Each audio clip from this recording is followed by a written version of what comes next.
बिस्मिल्लाहिर्रहमानिर्रहीम। Dear students, अस्सलाम वालेकुम।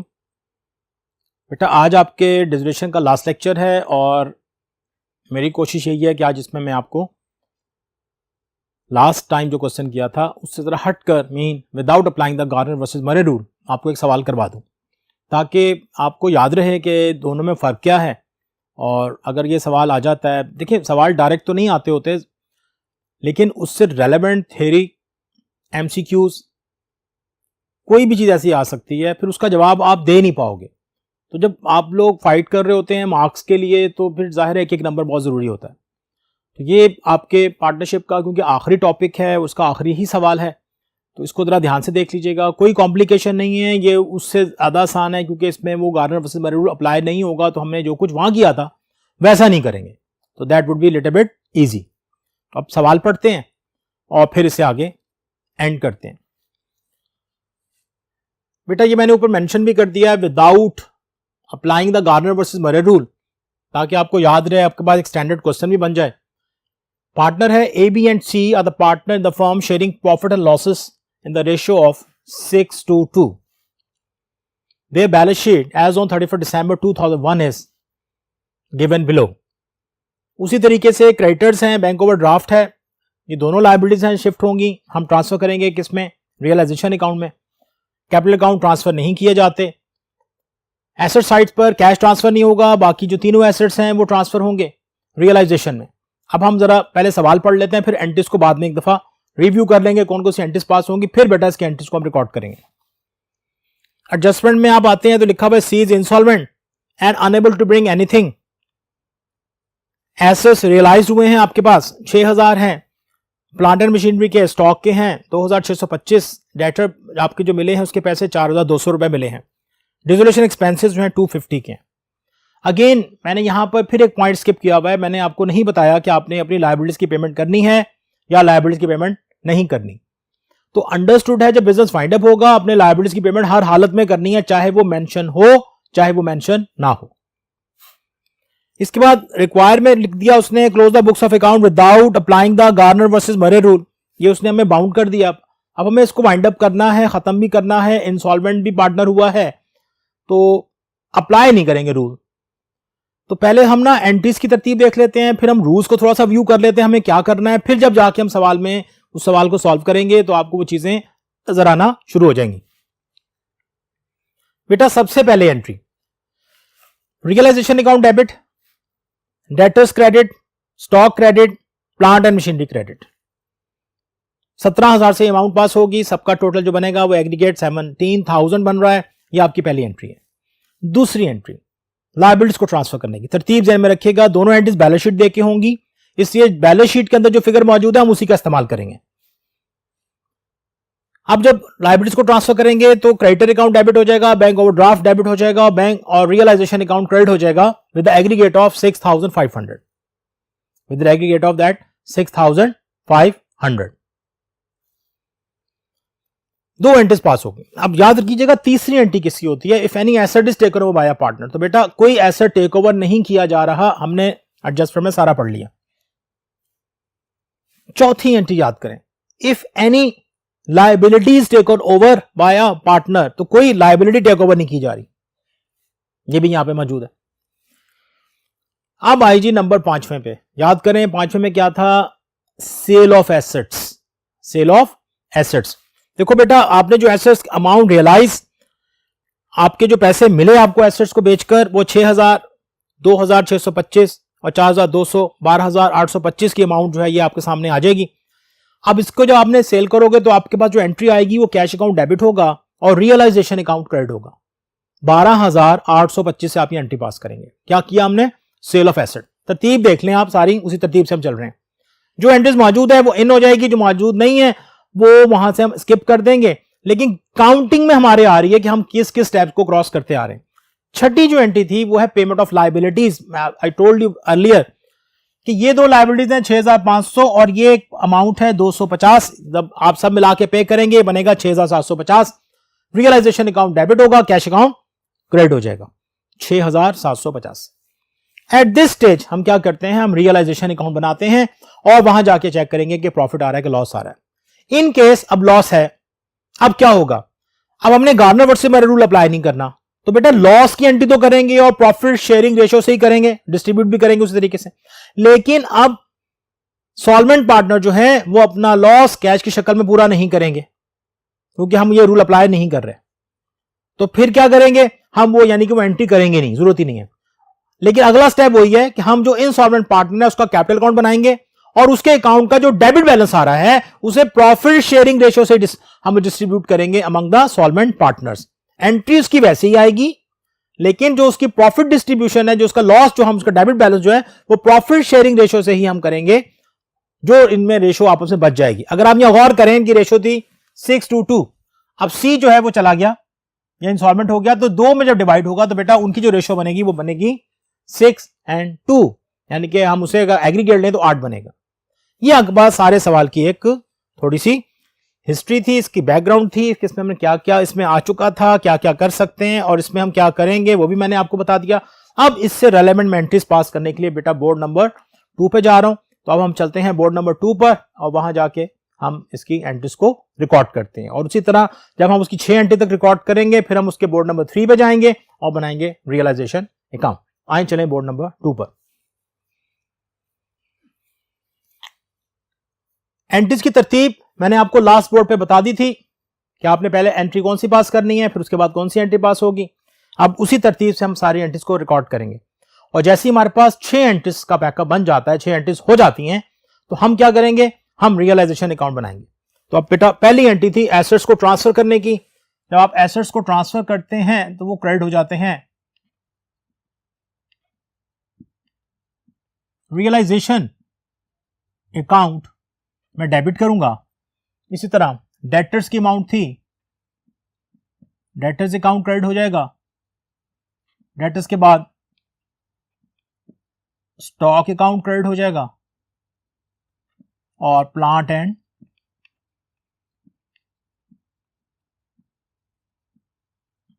मशीनरी का अकाउंट क्रेडिट हो जाएगा।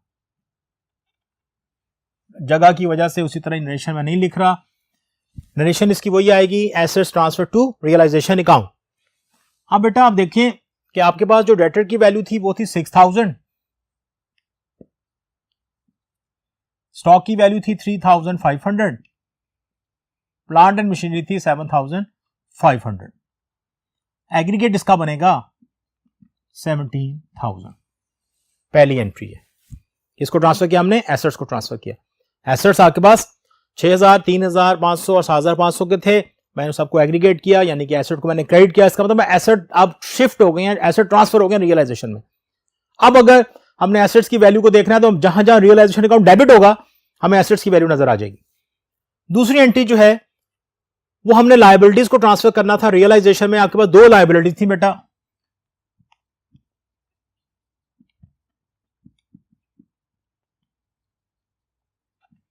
क्रेडिटर अकाउंट था आपके पास 3000 से,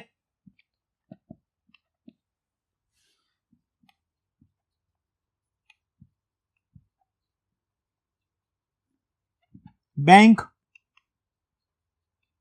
ओवरड्राफ्ट का अकाउंट था आपके पास 3500 से, और आपने बेटा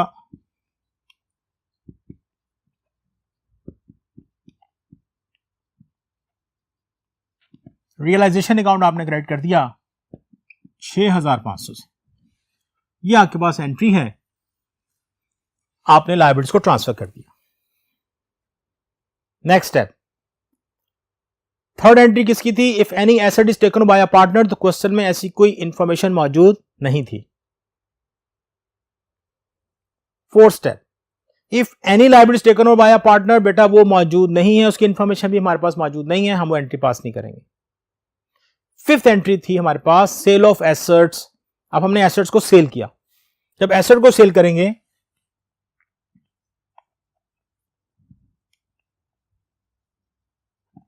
cash account debit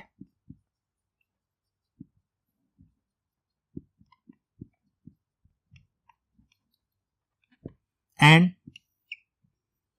realisation account credit 12,825 रुपए से आपके वो तमाम एसेट्स जो एडजस्टमेंट में गिवन थे, जिनके आगे लिखा था कि अमाउंट रियलाइज या एसेट रियलाइज, उन सबको अगर आप ऐड करेंगे तो ये अमाउंट बनेगी 12,825। 12,825। अब आपने क्या करना होता है, जब आप एसेट्स को सेल कर देते हैं, पैसे आपके पास आ जाते हैं, अब हम अपनी लायबिलिटीज की पेमेंट करते हैं। अब वो चाहे सवाल में मेंशन करे कि आपने लायबिलिटीज को पे करना है या नहीं करे, हमें पेमेंट करनी होती है। मेंशन है तो पता चल ही जाता है, जब मेंशन नहीं होता तब डाउट होता है ना, तो अब तो हमें पेमेंट करनी है। हम क्या एंट्री पास करेंगे बेटा,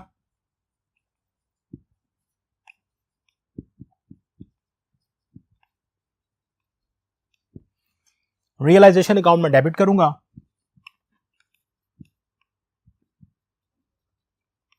और कैश अकाउंट को मैं क्रेडिट कर दूंगा। आपको याद होगा आपके पास दो लायबिलिटीज थी, यहां भी नजर आ रही हैं, 3,000 की एक थी, 3,500 की एक थी। डिसोल्यूशन एक्सपेंसेस थे आपको 250 के, ये सब मिला के जब पे करूंगा तो 6,750 ये मैंने पैसा दे दिया, ये मेरी लायबिलिटीज पे होगी। ले जी, अब हम पहुंच गए हैं 6 एंट्रियों तक। आपको पता है 7वीं एंट्री कैसे पास होगी, उसके लिए बनाना पड़ेगा रियलाइजेशन अकाउंट, और रियलाइजेशन अकाउंट बनाने के लिए हमें जाना पड़ेगा इसके नेक्स्ट बोर्ड पर। जैसे हम रियलाइजेशन अकाउंट बनाएंगे उस पर जो लॉस आएगा तो उसे पहले हम रिकॉर्ड करेंगे, फिर हम दोबारा बेटा बोर्ड नंबर 3 पे जाएंगे और वहां जाके फिर जो हमारा इंसॉल्वेंट पार्टनर है उसके अकाउंट की ट्रीटमेंट को देखेंगे, उसे फाइनलाइज करेंगे और बाकी कैपिटल अकाउंट को फाइनलाइज करने के बाद फिर हम फाइनली इसी बोर्ड पे आ जाएंगे। अब हम कहां जा रहे हैं, अब हम रियलाइजेशन अकाउंट बनाएंगे। रियलाइजेशन अकाउंट बनेगा इन एंट्री से। एक दफा देख लें वहां जाने से पहले, देखें आपको रियलाइजेशन अकाउंट की डेबिट साइड पर ये 3 फिगर नजर आएंगी, क्रेडिट साइड पर ये 2 फिगर नजर आएंगी, फिर क्रेडिट साइड पर आपको ये फिगर नजर आनी चाहिए, फिर आपको डेबिट साइड पर ये फिगर नजर आनी चाहिए। तो ये आप जब उसे मैच करते हैं, क्योंकि हम इस पर साथ साथ नहीं दिखा सकते, तो जब आप क्वेश्चन में कहीं लिख लेते हैं फिर आप उसे मैच करते हैं तो आपकी अंडरस्टैंडिंग बढ़ जाती है, आपको पता चल जाता है अच्छा जी हमने अकाउंट कैसे बनाया है। तो आए अब चलें बोर्ड नंबर 3 पर और जाके फिर इसे हम इसकी पोस्टिंग करते हैं, रियलाइजेशन अकाउंट बनाते हैं, उसका प्रॉफिट या लॉस जनरेट करते हैं। आए जी बोर्ड नंबर 3, रियलाइजेशन अकाउंट उन तमाम एंट्री से बनेगा जो हमने जर्नल में पास कर चुके हैं, और ये कितनी एंट्री से बन रहा है, ये 6 एंट्री से बन रहा है। तो आपने उन चीजों को याद रखना है। देखिए सबसे पहली एंट्री थी आपके एसेट्स को ट्रांसफर करने की। आप जब एसेट ट्रांसफर करते हैं तो रियलाइजेशन अकाउंट को आप क्या करते हैं, डेबिट करते हैं। तो आप देखें जिन एसेट्स को मैंने ट्रांसफर किया वो डेटर था, स्टॉक था, प्लांट एंड मशीनरी थी। तो आप इस एंट्री को यूं भी देख सकते हैं, रियलाइजेशन अकाउंट डेबिट और ये तमाम चीजें क्रेडिट, और आपको जर्नल एंट्रीज में भी एंट्री ऐसे ही नजर आ रही होगी। मैं आपको एक दफा इसलिए एंड में सारा कुछ बता रहा हूं ताकि आपको एक दफा मेमोराइज हो जाए, हाँ ये सारा कुछ किया था हमने। दूसरे नंबर पे एंट्री क्या होती है बेटा, बैलेंस शीट को देख के करते हैं, वो लायबिलिटीज को ट्रांसफर करने की होती है।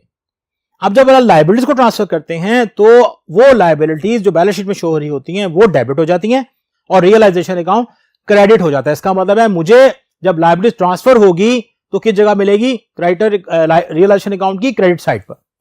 ले जी, बैंक ओवरड्राफ्ट 3,500 था, क्रेडिटर 3,000 से था। एंट्री देख सकते हैं, रियलाइजेशन अकाउंट क्रेडिट हो रहा है और ये दोनों फिगर्स क्या है बेटा, डेबिट है। तीसरी entry, if any asset take over by a partner, याद कीजिएगा उसकी एंट्री क्या होती है, जब एसेट टेक ओवर करेगा तो पार्टनर कैपिटल अकाउंट डेबिट हो जाएगा और रियलाइजेशन अकाउंट क्रेडिट हो जाएगा। हमने यहां पे कोई एंट्री पास नहीं की, यानी कि क्रेडिट साइड पर यहां नजर नहीं आ रहा किसी पार्टनर का नेम। अगर यहां किसी का पार्टनर का नेम नजर आ रहा होता तो मैं समझ आता ये इसकी लायबिलिटी है, हमने इसको एसेट ट्रांसफर किए हैं और ये हम इसको पैसे आइंदा नहीं देंगे। इसके बाद फोर्थ एंट्री थी, if any liabilities taken over, तो हम क्या करेंगे, रियलाइजेशन अकाउंट डेबिट करेंगे और पार्टनर्स कैपिटल अकाउंट क्रेडिट करेंगे। तो बेटा यहां भी किसी पार्टनर का कैपिटल अकाउंट नजर नहीं आ रहा, इसका मतलब ये दोनों एंट्रीज मौजूद नहीं है। 4 एंट्रीज हो गई। 5वीं एंट्री किसकी थी, सेल ऑफ एसेट की। जब एसेट सेल किया था तो आपने कैश अकाउंट डेबिट किया था और रियलाइजेशन अकाउंट को क्रेडिट किया था। तो कैश अकाउंट आपका डेबिट है और रियलाइजेशन अकाउंट क्रेडिट है। बेटा ये मैंने सारी फिगर्स लिख दी हैं, इनको ऐड किया, 12,825 रुपए की आपके पास एंट्री हो गई। रियलाइजेशन अकाउंट क्रेडिट हुआ और कैश अकाउंट डेबिट हो गया। ये एंट्री भी आपको नजर आ जाएगी जर्नल में। इसके बाद जब आप लायबिलिटीज की पेमेंट करते हैं तो रियलाइजेशन अकाउंट डेबिट होता है, कैश अकाउंट क्रेडिट हो जाता है। अब रियलाइजेशन अकाउंट जब आप डेबिट करेंगे तो डेबिट साइड पे आपको कैश नजर आएगा। आपके पास क्रेडिटर्स की अमाउंट भी थी, बैंक ओवरड्राफ्ट की अमाउंट भी थी और इसमें डिसोल्यूशन एक्सपेंसेस भी थे। सबको मैंने ऐड किया तो यहां फिगर कितनी आई, 6750। अब क्या हुआ, अब उसी तरीके से हम देखेंगे कौन सी साइड बड़ी है। तो बेटा यहां पर इस साइड का टोटल ज्यादा आ रहा था 23,750। इस 23,750 में मैंने जब क्रेडिट साइड में से 3,500, 3,000 और 12,825 को माइनस किया, उसमें से लेस किया, तो मेरे पास डिफरेंस आया कितना 4425। इस डिफरेंस को मैं इसकी प्रॉफिट शेयरिंग रेशो से डिवाइड कर दूंगा, इसको तकसीम कर दूंगा। कैसे, मैं थोड़ा बता देता हूं आपको। देखें आप ये लिख लेंगे 4425, इन सबका एग्रीगेट 10 है। अगर आप इसे 6 से मल्टीप्लाई करें, फिर 2 से करें और फिर 2 से करें, तो आपके पास यही फिगर जनरेट हो जाएंगी जो नजर आ रही है। तो ये मैंने इसका तरीका बता दिया आपको। आप इस तरीके से हल करके देख लीजिएगा। कोई बच्चों को प्रॉब्लम होती है, बात कैलकुलेशन नहीं हो रही होती, तो यहां से देख सकते हैं आप, इस तरीके से आपसे सॉल्व कर लेंगे। लीजिए अब आपके पास क्या आया, लॉस आ गया। अब देखें एंट्री देख सकते हैं आप कि रियलाइजेशन अकाउंट क्रेडिट है और पार्टनर्स कैपिटल अकाउंट डेबिट है 2655, 885 और 885 से। एग्री हो गया जी, ये आपका बन गया रियलाइजेशन अकाउंट। अब हम चलते हैं दोबारा बोर्ड नंबर 2 पर और इस लॉस की एंट्री को रिकॉर्ड करते हैं। उसके बाद जैसे हम लॉस की एंट्री रिकॉर्ड करेंगे, हम देखेंगे कि अब क्या इसमें Garner versus Murray rule apply ना करने से क्या क्या चीजें नहीं आ रही, उसको मेंशन करेंगे और फिर दोबारा आके यहां पे हम इनसॉल्वेंट पार्टनर का कैपिटल अकाउंट बनाएंगे और फिर बेटा इसको हम दोबारा सॉल्वेंट पार्टनर कैपिटल अकाउंट देखेंगे और फिर फाइनली हम इनके एंट्रीज को रिकॉर्ड कर लेंगे। तो आइए चलें बोर्ड नंबर 2 पर।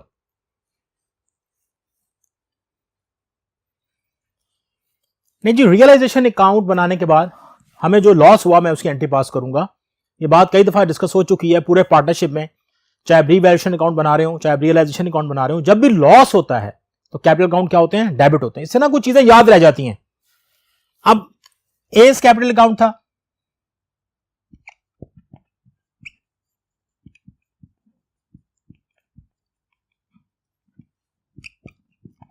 बीस कैपिटल अकाउंट था एंड सीज कैपिटल अकाउंट था। और बेटा क्रेडिट से करूंगा मैं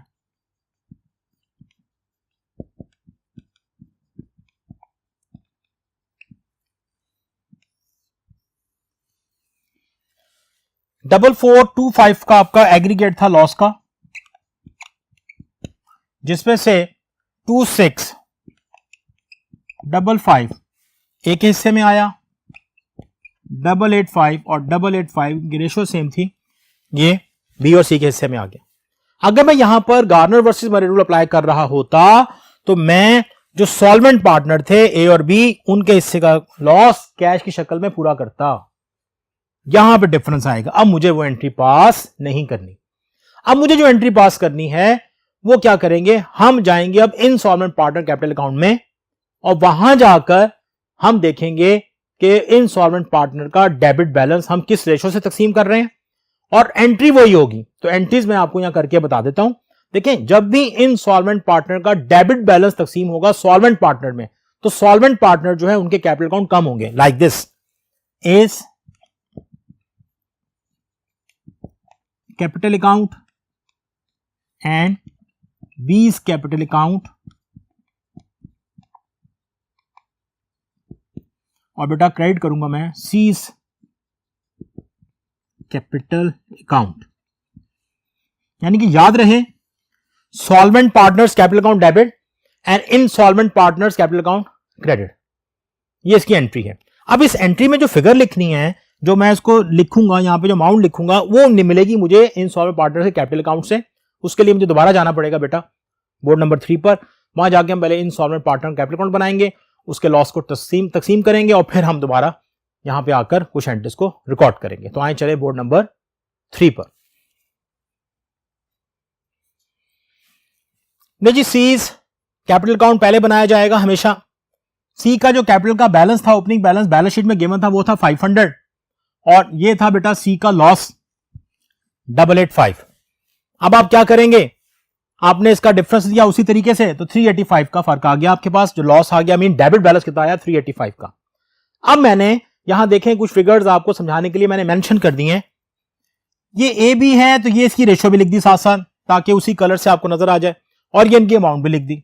अब क्या होगा, उसी तरीके से आप इस पे काम करेंगे बेटा। 3 85 लिखेंगे, इसे 8 से डिवाइड करेंगे और फिर 6 और 2 से आप मल्टीप्लाई करेंगे, then you will get this figure.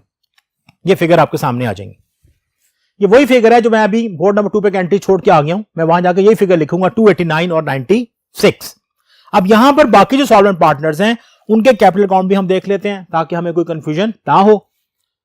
बेटा यहां देखें, ये ए का कैपिटल अकाउंट है, सॉल्वेंट पार्टनर है, ये इसका ओपनिंग बैलेंस आ गया, यहां पे लॉस लिख दिया मैंने 2655। अब याद कीजिएगा ऐसा ही सवाल जब हमने गार्नर वर्सेस मरे रूल से किया था तो मैंने यहां कैश लिखा था, to cover the loss in the form of cash, to make good the loss in the form of cash. यहां पे लॉस रिकवर नहीं होगा in the form of cash. ये जो डेबिट बैलेंस था ये मैंने इसको डेबिट अकाउंट को कर दिया और बाकी डिफरेंस मेरे पास कैश का आया 5056। ये कैश का बैलेंस है जो मैं इसे अदा कर दूंगा। इसी तरह बी का कैपिटल अकाउंट देखें आप, बिल्कुल वैसे ही बना हुआ है, ओपनिंग बैलेंस बैलेंस शीट से लिया हमने, इसका लॉस ट्रांसफर किया और डेबिट बैलेंस सी के अकाउंट का यहां ट्रांसफर किया, इसके पैसे बने 2519। ये पैसा इसका क्रेडिट बैलेंस आ रहा था, ये मैं किस शक्ल में दे दूंगा, इसको कैश की शक्ल में दे दूंगा। अब आपके पास, अब हमारे पास ये अकाउंट सारे मुकम्मल हैं और इनसे रेलेवेंट एंट्रीज जो है मेरे पास अब 2 ही एंट्रीज बाकी हैं, एक में मैंने अमाउंट लिखनी है और एक मैंने पार्टनर्स को, सॉल्वेंट पार्टनर्स को पेमेंट करनी है। तो इसके लिए चलते हैं दोबारा बेटा बोर्ड नंबर 2 पर और वहां जाके हम इन एंट्रीज को रिकॉर्ड करते हैं। तो आए चलें बोर्ड नंबर 2 पर। नहीं जी, जो एंट्री मैं यहां पर छोड़ गया था वो थी इनसॉल्वेंट पार्टनर सी के पार्टनर के डेबिट बैलेंस को राइट ऑफ करने की, रिमेनिंग पार्टनर में मीन सॉल्वेंट पार्टनर्स में। अब उसके जो अकाउंट का बैलेंस आ रहा था वो आ रहा था 385 आ रहा था। इसको जब मैंने राइट ऑफ किया तो ये 289 और 96 बना विद प्रॉफिट शेयरिंग रेशो, और ये प्रॉफिट रेशो कितनी थी बेटा, 6 और 2 की थी। इससे मैंने राइट ऑफ कर दिया। इसके बाद आपको याद होगा बोर्ड नंबर 3 पे मैंने बाकी पार्टनर से कैपिटल अकाउंट बनाए, उनमें इसको अकाउंट को ट्रांसफर किया, क्योंकि जब ये एंट्री में इफेक्ट होगा तो इसके अकाउंट में भी जाएगा, ए और बी के अकाउंट में भी जाएगा, डेबिट होगा। उसके बाद मैंने ए और बी के फाइनल पेमेंट की उन्हें, तो एस कैपिटल अकाउंट डेबिट, बीस capital account debit and cash account credit. अब ए को जो आपने पेमेंट की थी वो थी 5056 इन द फॉर्म ऑफ कैश, और जो पेमेंट आपने बी को की थी वो थी 2519। आगे उसका एग्रीगेट करेंगे तो 7575 की फिगर आपके सामने आ जाएगी। इसको करने के बाद फिर वही बात, इस सवाल का चेक क्या है, सवाल का चेक कैश अकाउंट है। अब मेरे पास कोई जगह बिल्कुल मौजूद नहीं है, आप क्या करेंगे, आप कैश का डेबिट बैलेंस लेंगे, सुनते रहिएगा, और जहां जहां कैश आया है उसको उसमें ऐड करेंगे और फिर जहां जहां कैश आपने दिया है उसको माइनस करेंगे, अकाउंट निल हो जाएगा, अकाउंट निल हो जाएगा। और इससे पता चलता है कि आपका सवाल बिल्कुल ठीक है। तो बेटा ये आपके डिसोल्यूशन का आखिरी क्वेश्चन था, आई मीन पार्टनरशिप का एंड था। पार्टनरशिप में हमने बेसिकली आपको 3 केसेस बताए थे, when all the partners are solvent, when one partner is insolvent and all the partners are insolvent. When all the partner insolvent हमारे कोर्स में नहीं है, नाम बता दिया था मैंने, कोई पूछ ही लेता है कितने केसेस हो सकते हैं, कितने हैं, तो मैंने वैसे ही नाम बता दिए थे। हमने 2 पे बात की, when all the partners are solvent and when one partner is insolvent. जब वन पार्टनर इनसॉल्वेंट की बात करते हैं तो उसमें Garner versus Murray rule apply होता है और पिछले तमाम एंट्रीज अप्लाई होती हैं जो 10 की 10 थी, इसमें 2 एंट्रीज का और इजाफा होता है, तो ये 12 एंट्रीज का क्वेश्चन बन जाता है। जो अगर फुल फ्लैज क्वेश्चन ही आए तो ऐसा क्वेश्चन कभी इतना बड़ा सवाल बोर्ड में नहीं आता। आपको सब जो कॉन्सेंट्रेशन देनी है, जो हिस्सा याद रखना है, वो Garner versus Murray rule apply करने से क्या होगा, Garner versus Murray rule apply ना करें तो क्या होगा, इन चीजों को आप अच्छी तरह फोकस कर लें।